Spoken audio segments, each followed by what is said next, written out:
Hello, and welcome to this week's episode of the Otafest podcast. Is that what we're doing? Yeah, I'm here.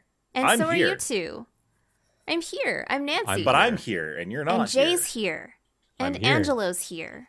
Oh, you're here in like the auditory sense, you mean? Yes, not the physically present sense. That makes Why sense. not, though? Well, because we're being responsible adults. And also, I've been stuffing my face thanks to the Lunar New Year. Nice. Indeed. Happy Lunar New Year to everyone who celebrates. It is now, by the time that you listen to this, the year of the tiger. The year of Sagat. Tiger year. Tiger shot. Tiger shot. Tiger shot. Tiger shot. Tiger. Tiger knee. He's like a Pokemon. He just, everything is, except if he was a tiger, he'd just go tiger. Tiger knee. Speaking of tiger Pokemon. shower. Yeah. Speaking of Pokemon, Yeah. you two wanted to talk about Arceus. Well, not just any Arceus. I wanted to talk about Pokemon Legends Arceus. Tell me more.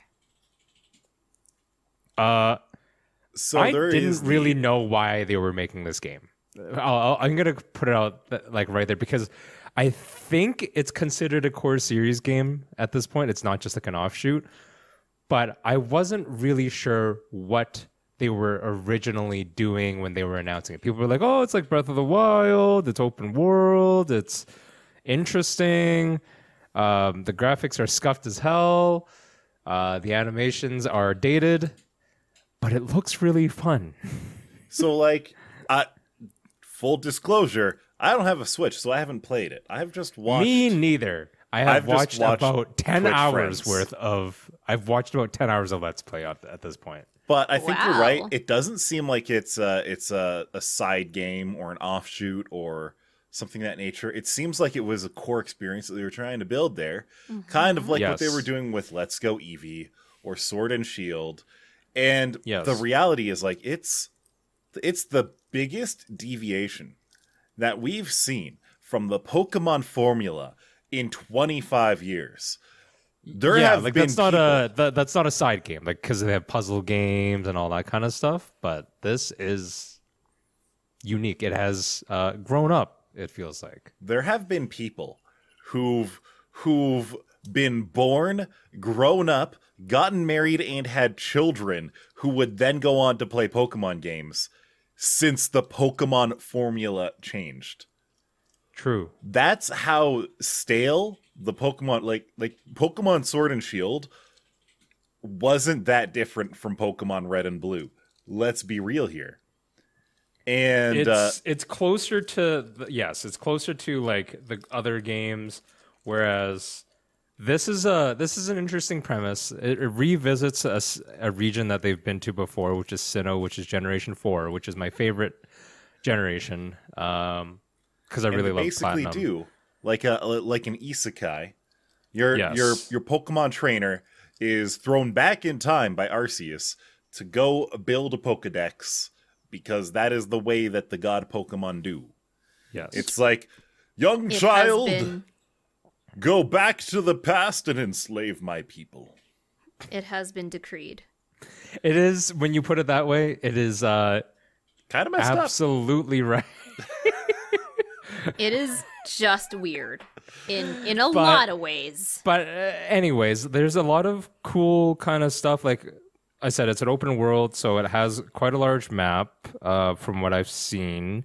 There's a lot of region-specific Pokemon, and there are sort of lots of open world style of gameplay. So we've got like, I mean, fast travel has existed in Pokemon for a long time because Fly exists as an HM. But like there's and riding Pokemon has existed since I think Gen 5 in or Pokemon 6 Red maybe. and Blue, you could ride a Pokemon using Surf, or you could use a bike. I guess, but it's So- not. But they didn't have like additional functionality. It was just a mode of travel. Whereas Exactly. I've seen some Pokemon, they can sort of access different areas because they Oh. have a thing, and that's sort of again similar to HMs, but it's made to be played in an open world style, so it feels more organic than you approaching a bush and then being like, I would like cut, please. Instead of, like you go up and then you've got this, I don't want to spoil anything, but there's like this bear Pokemon that can dig for stuff instead. That's what I've gotten as far as to what the Let's Play was watching. Anyway, I don't know. It just feels a lot more organic. There's a lot of, you go into an open field or whatever area you are in, and there's lots of wild Pokemon. You can see if they're shiny in the overworld as well. You can battle them like you would normally. You can sort of sneak up on them and huck a ball at the back of their heads. One of the violent. One of the greatest things about it, rather like not great as in like good, but great as in one of the biggest, the discourse around the game. People can't decide if it's good or not yet. A lot of people, I can get that. A lot of people are like, oh my god, this is the greatest Pokemon game I've ever played. Jesus Christ, it's an absolute challenge.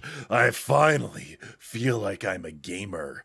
Whereas other people are like, oh, look at how they massacred my boy. My boy. Why would they do this to me? Yeah. I came out here for a nice, comfortable Pokemon experience, and they've taken it all away from me. They've taken it all. I have to aim my Pokeballs now. I have to lock on. I have to have reflexes in the open world. They're both easier and more difficult in different ways. It's really interesting because I think that there's a real good formula here.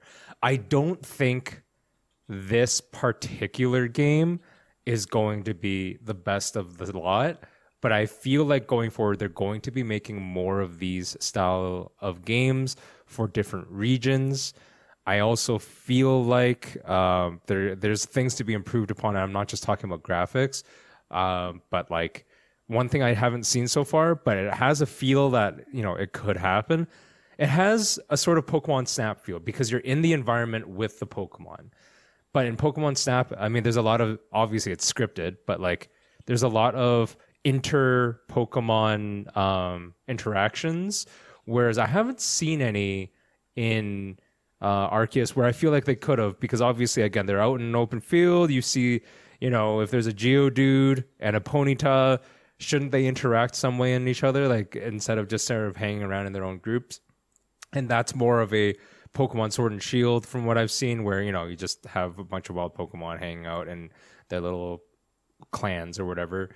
So there's things to be done, but this is probably the most story forward and character forward iteration of Pokemon.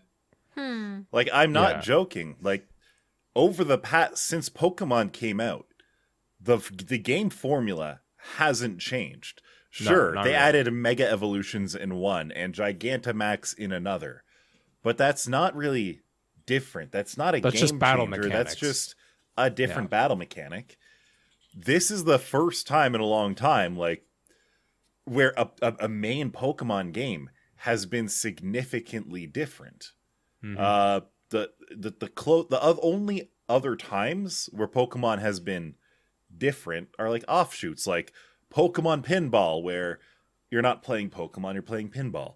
Right. Pokemon Mystery Dungeon, where it's not really a Pokemon game. It's like a mystery sort of like adventure game with Pokemon as the characters.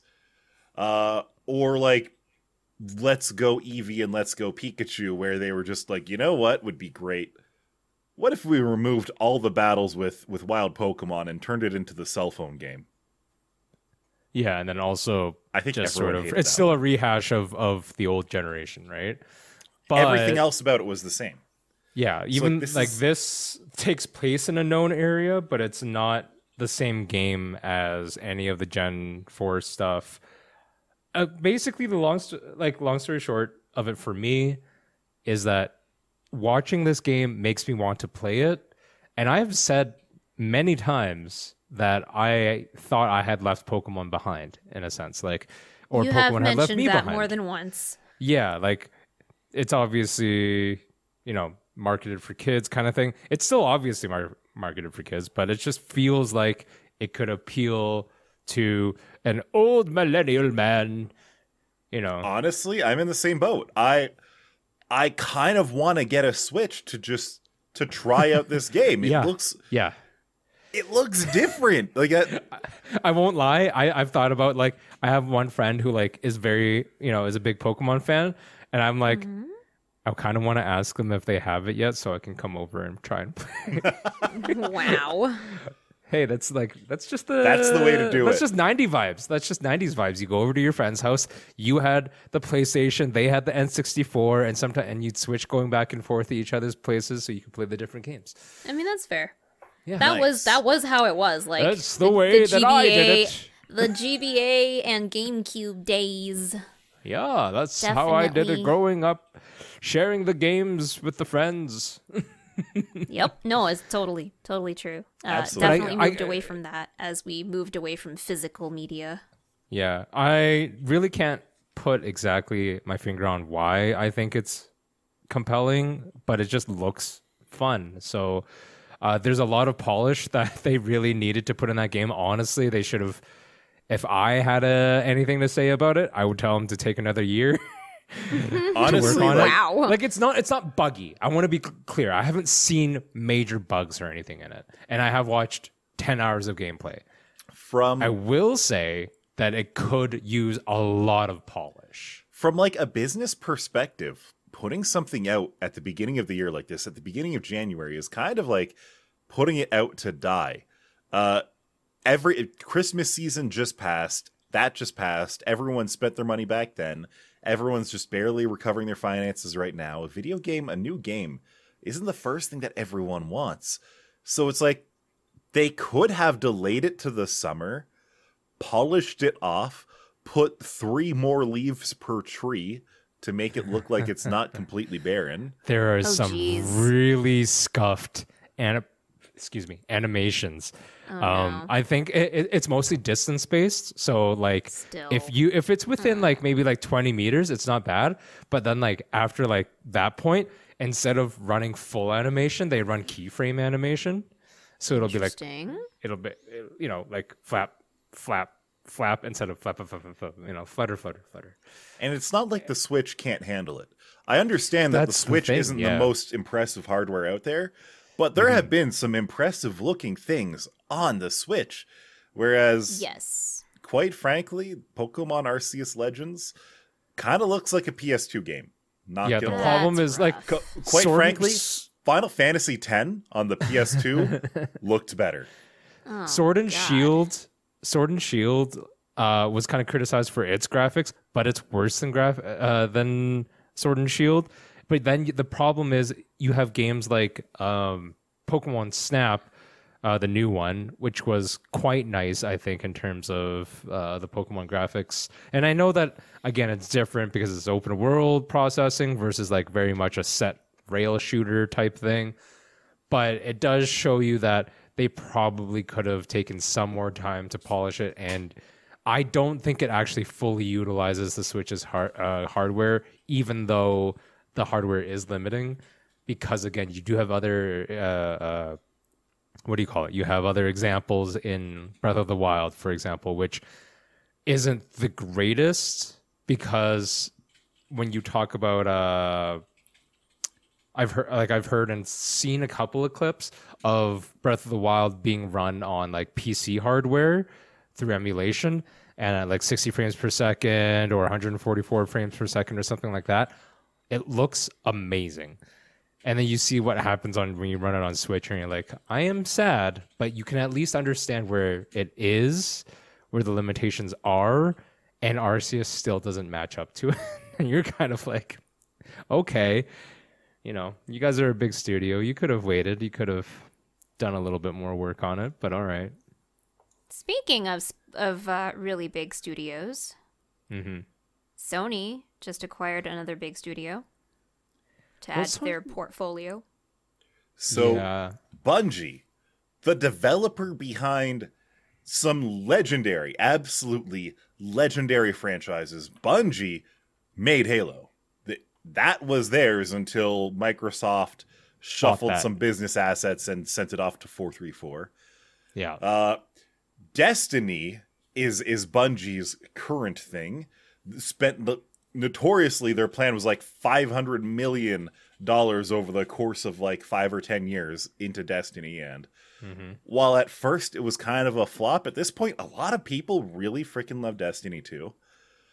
Sony bought them. Yep. Sony owns bought them. Bungie now. And this is coming off the news like last week where Microsoft had bought Activision Blizzard. Mm-hmm. And with this kind of timing, Bungie isn't anywhere near as big as Activision Blizzard. But I have to wonder about the timing. Like, did someone at Microsoft hear, wait, what? Sony is in talks with Bungie to buy, but no, Bungie was ours. Bungie, like they weren't ours. Well, Bungie has, but like they were ours. It's been a long time. And then Microsoft was like, we need to show Sony who's the boss. Here's what really happened. Activision. Here's what really happened. Microsoft bought Spyro and Crash Bandicoot, which were PS2s. Yep, that was rare. So now Sony is buying the studio that made Halo, and then Microsoft's gonna retaliate with buying Square Enix. Oh my god! And then Sony's gonna buy 2K. And then, it's just a little baby fight. They're going like, no, you bought my thing. Well, I'm going to buy your thing. Slap fight. Exactly. The biggest question is once everything is done and over with, once the dust is settled, once 10 years have passed, Nintendo's going to get in on it. And who's going to be left for them to buy? No one. They don't need anyone. They have all of their own first party stuff. They don't need to worry about other developers. Oh, no. I know they don't need to. But I honestly, say that somewhat facetiously. I feel like they would. I feel like they would try to get into that sort of slapping fight 10 years later. So here's the thing. After it ended. Do you think they'd want to buy Zynga? That'd just be the most hilarious come full circle. Actually, Microsoft owns them. Yeah. Oh. Yeah. Zynga was owned by that is the one I was thinking of. I thought it would just be a really Blizzard funny full circle. Owns Zynga. They bought them in the same week that Microsoft bought Activision Blizzard. Yep.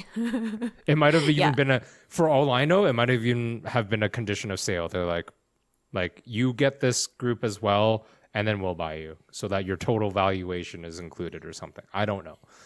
Could have been. Sort of tying this back into the first part of our conversation here, I wonder if Game Freak could get bought out by a non-Nintendo company.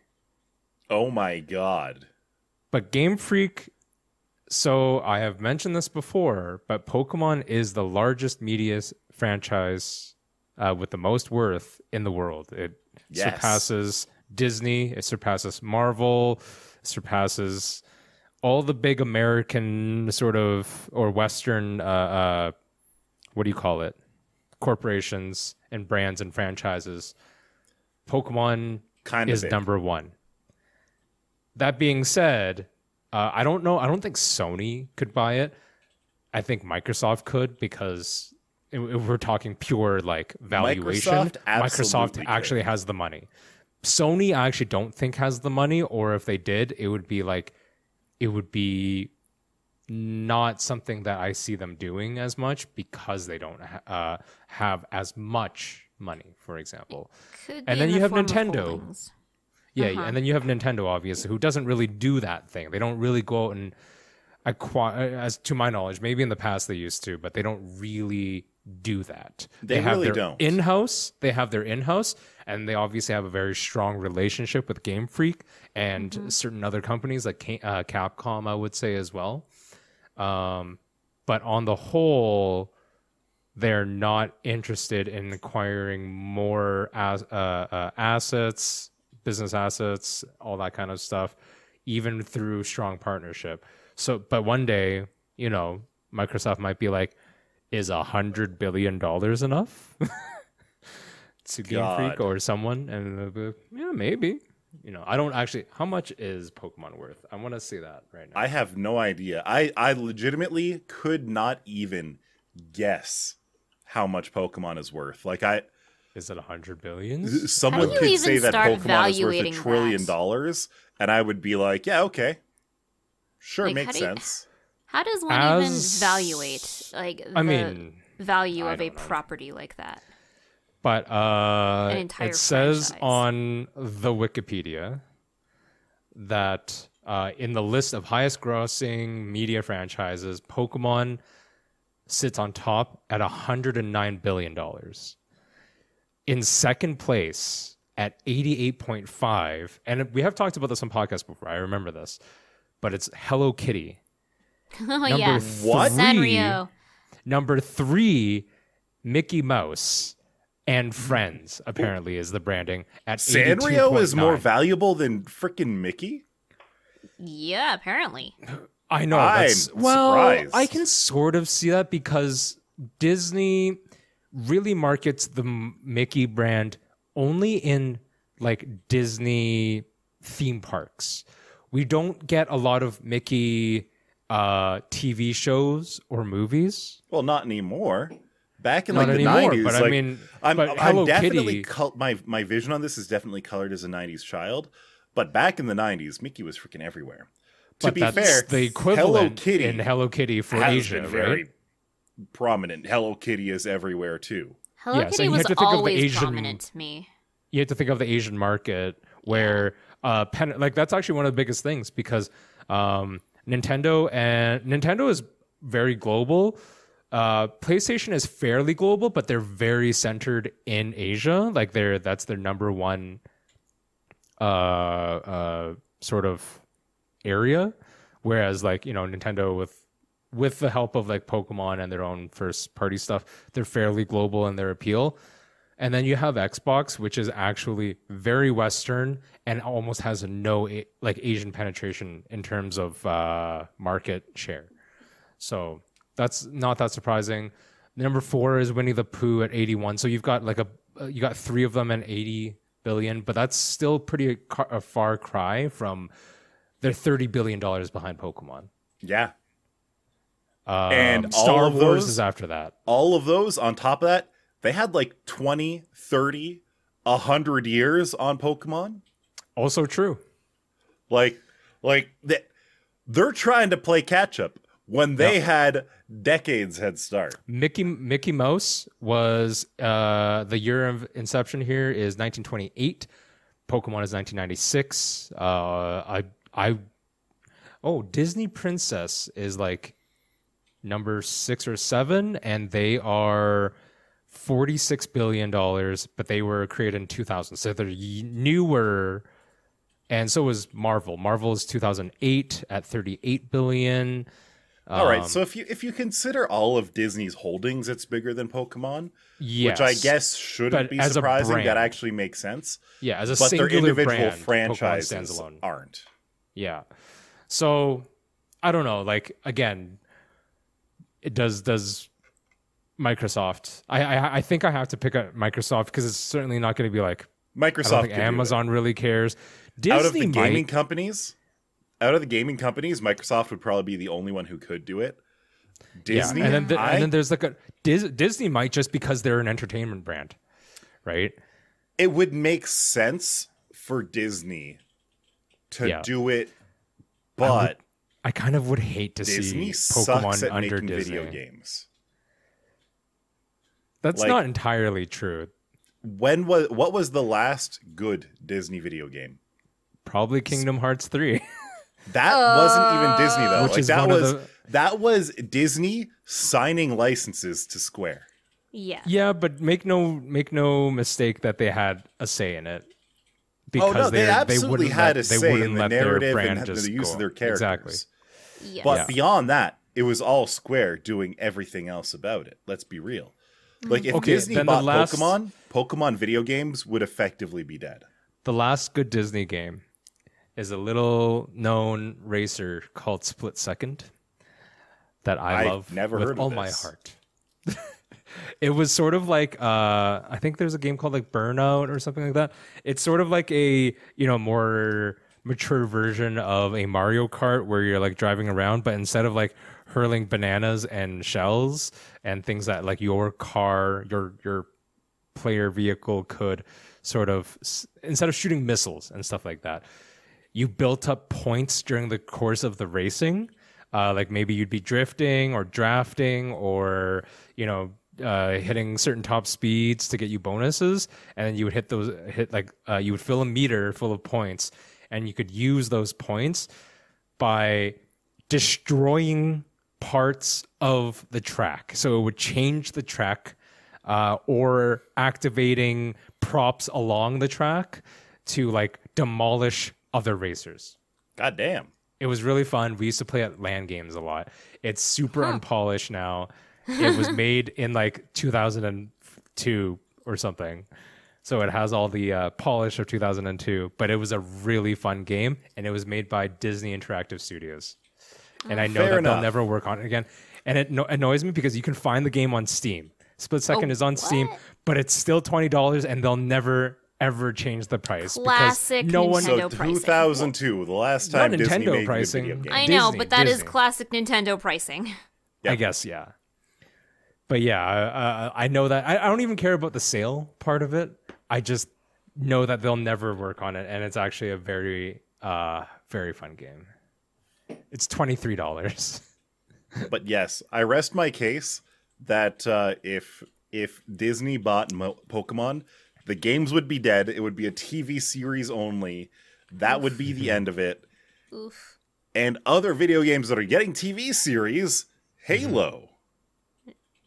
Yes. So tell me more about this, because I didn't hear a whole lot about it other than, you know, the literal headline, Halo's getting a TV series. Who's Same. making it? Who's in it? Who's directing? Who's producing? is it I like- have never played even like a minute of Halo. I don't Same. know Really? jack about the Chief Man, the Jack Halo. You guys don't know Mr. Chef? John Halo, Mr. Oh Chef. my god, they don't Mr. know Chef. They Master don't know Chef. I know. Captain King. Oh my god. I read some of the novels, the novelization of they're Okay. good. They're actually pretty fun. So But let me I don't know give enough you about the guys TV the series. synopsis of the Halo video game. Can I just interject very quickly and add Okay. that the only Halo-related media that I have enjoyed in my years alive, what count among them are A, a fanfic, and B, Is that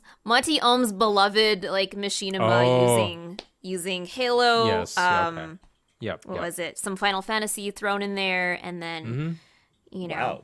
yeah, that was fun stuff. I was going to ask if Anyway. it was the Master Chief on Shrek fanfic, but okay. It was the fic that was about Jesus Christ. Mistress Chief, actually. Mistress Chief. Yeah. Okay. Wow, that was Yeah. a different. You know what? Wow. Yep. Okay, so I don't we think know we have to nothing talk about about this the anymore. Halo I think- TV series, but clearly we know everything about the Halo adjacent fan works.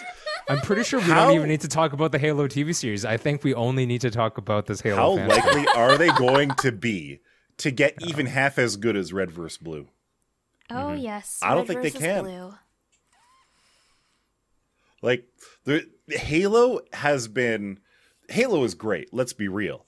I really enjoyed the Combat Evolved multiplayer.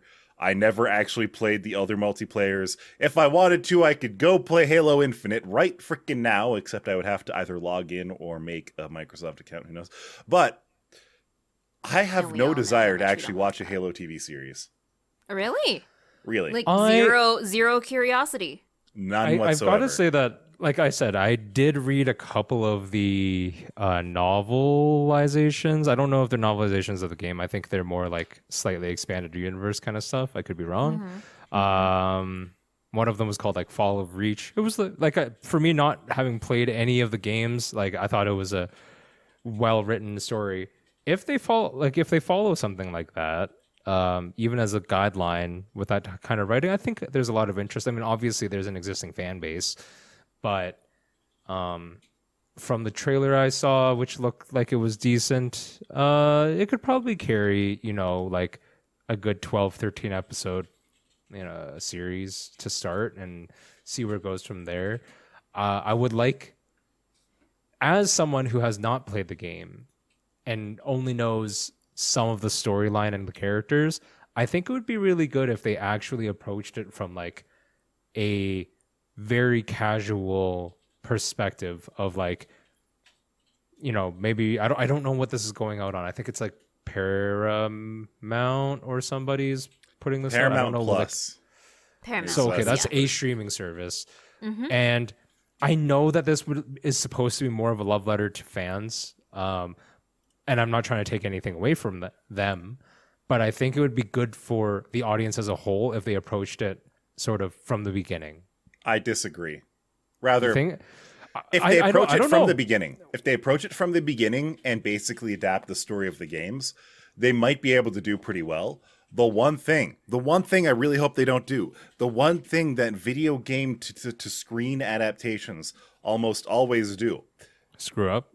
they dumb it down, they ignore the game material, they add new characters as an audience analog, they do a ton of things to piss off fans while Right. trying to cater to people who have no idea what they're actually looking at. So the most recent example that I know of, and I will say that I didn't watch the movie, so I'm not 100% sure, but I feel like the last project that was probably close to the scope in terms of having, that very established player base was probably the Warcraft movie. And I'm pretty sure they didn't approach it from that. I think it was very much a strict love letter to strict fans. And Oh, yeah. it flopped hard. Oh yeah. No, So that I don't know. one had other problems too. But it So- didn't look like it would have problems. You know what I mean? Like, Did you see the trailer? The entire trailer looked like a big problem. They were trying to pass know. off like PS2 graphics as a freaking movie. let's Oh. just come down to it and say that the only very successful video game movies have been Free Guy, which is like fairly Was recent. I think Free it's like 1 or Guy 2 years actually ago. successful? I think I don't commercially, know. yeah. I mean, I I didn't think go watch commercially it it, was fine. but trailer looked And fun. then the other one, which also had Ryan Reynolds in it, was Detective Pikachu, which Yes. I have said before is a video game movie. It's not like it's not a perfect adaptation of the video game, but it uses all the assets and the idea behind it. So I don't know. I will always argue that whenever a video game to TV or movie adaptation comes out, error on the side of it's going to be bad. Like, I want good things to exist in the world. I don't think the Halo TV series is going to be good. The last time that I was proven wrong about a video game to other thing adaptation was Arcane, actually. And Arcane I was gonna amazing. say Arcane was pretty But- amazing. I haven't seen it yet because it's on Netflix. I don't have Netflix, But like, if you compare Arcane to Warcraft, I haven't seen the Warcraft movie. Well, I I was gonna literally say, saw like, the how did they trailers approach and then it? I noped out after that. Arcane looks good. The How did they Warcraft approach movie it? looked like garbage. It did not look good. It did not look appealing at all. Arcane, absolutely appealing. no, but I'm saying like we were talking about, stylistically, how are they approaching the storytelling and who are they trying to appeal to? Because I mean, I could be wrong. I'm not. I just feel that way about like the Halo series, but Arcane was is obviously a commercial success and a critical success. I haven't seen it yet either, but I know these things about it. So what did they do that was right?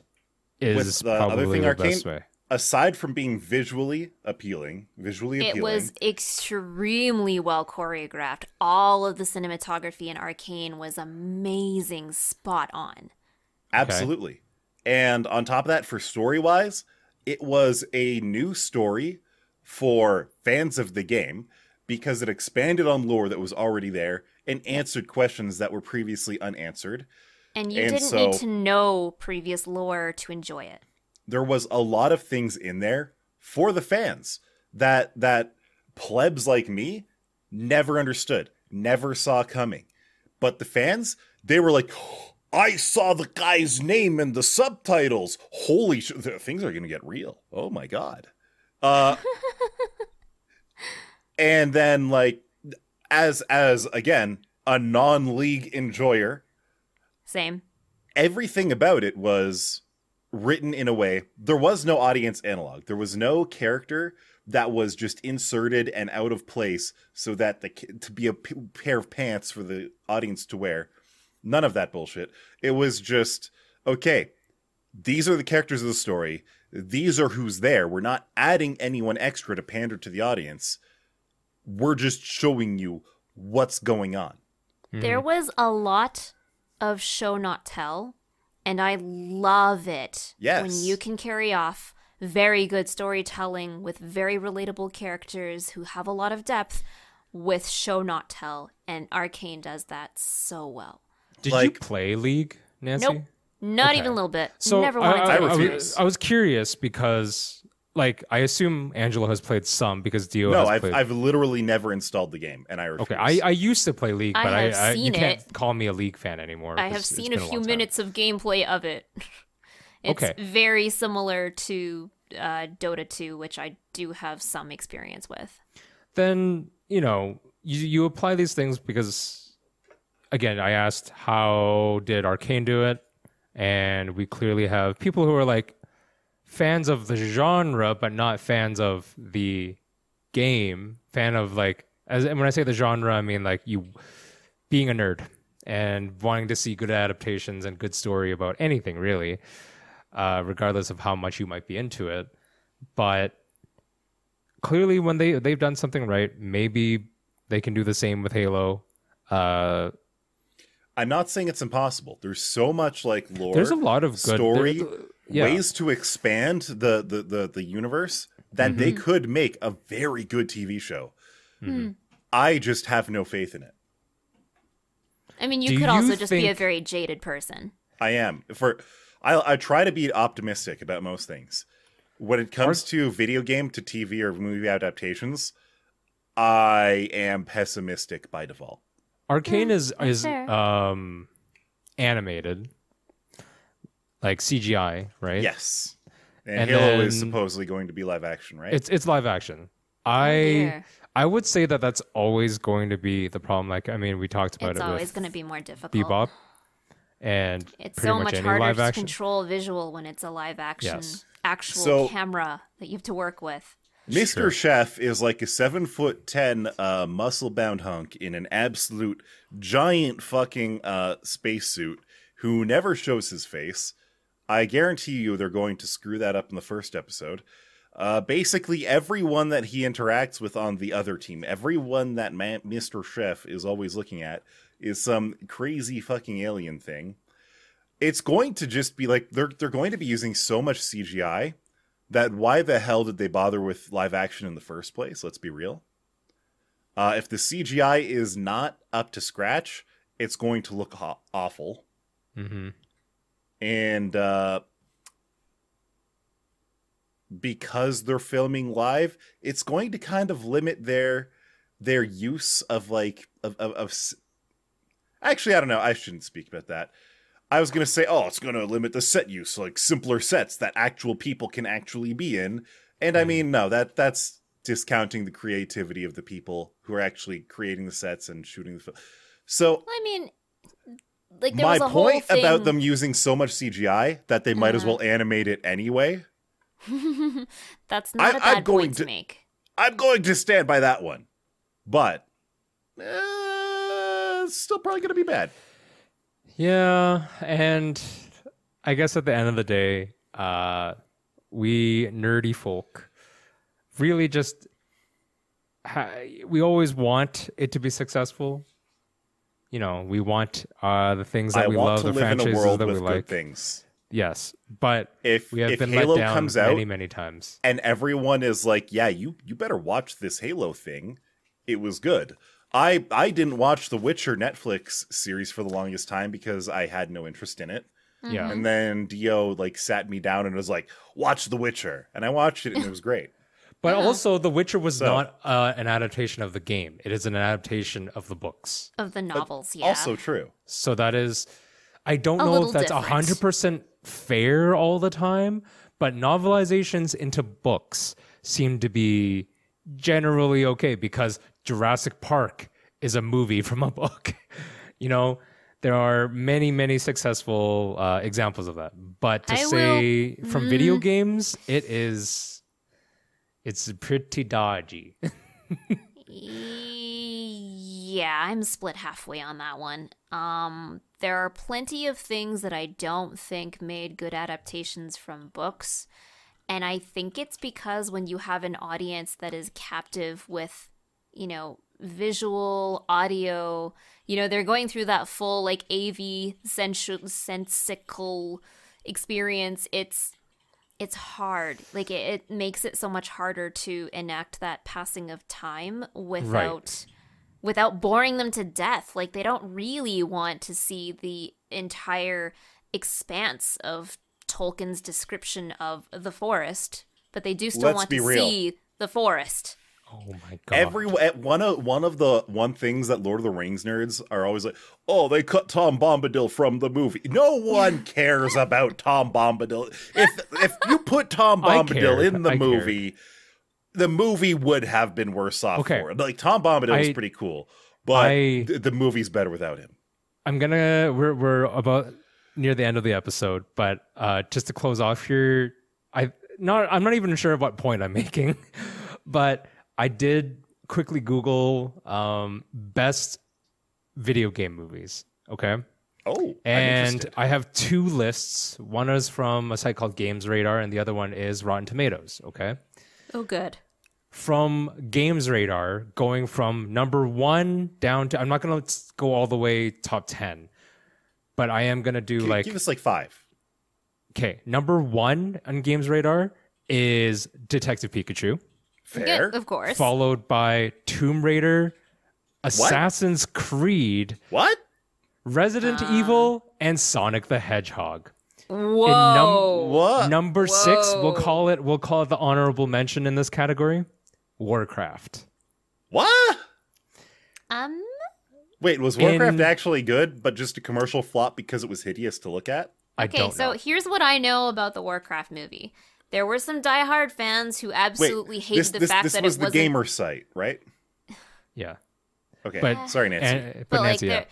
So, I know someone very closely who loves, like, the World of Warcraft and, like, all Warcraftian lore. And, like, they enjoyed parts of the Warcraft movie. They didn't love it, but they certainly... were like, you know, yeah, that was a good choice for lots of parts of the movie. So it's not like an absolute and total flop, and I think it really matters what mentality you enter the movie with. Okay. So I think that is all fair. I am going to tell you the, top 5-ish of... So that was the gamer's choice. Rotten Tomatoes. Tell us the Rotten Tomatoes. Tell us the normie's Tell me choice. Rotten Tomatoes. I want to hear this one. At 86% certified fresh. It's something called, and it was released in 2021, Werewolves Within. I have never heard of that. What? But that is the category. Get rid of that because it's so niche and so new that it doesn't have enough people actually... Sure. I'm happy to.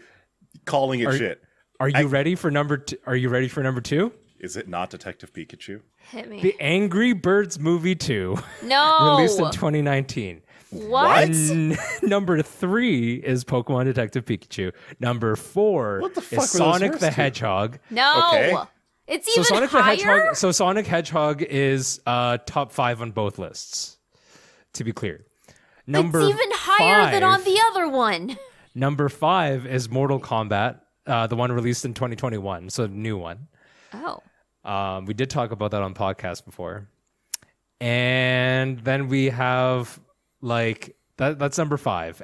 Number 6 is the 2018 Tomb Raider, not with Angelina Jolie. I remember watching the one with wait Angelina a minute. Jolie. Was the other list talking about the Angelina Jolie one or the new one?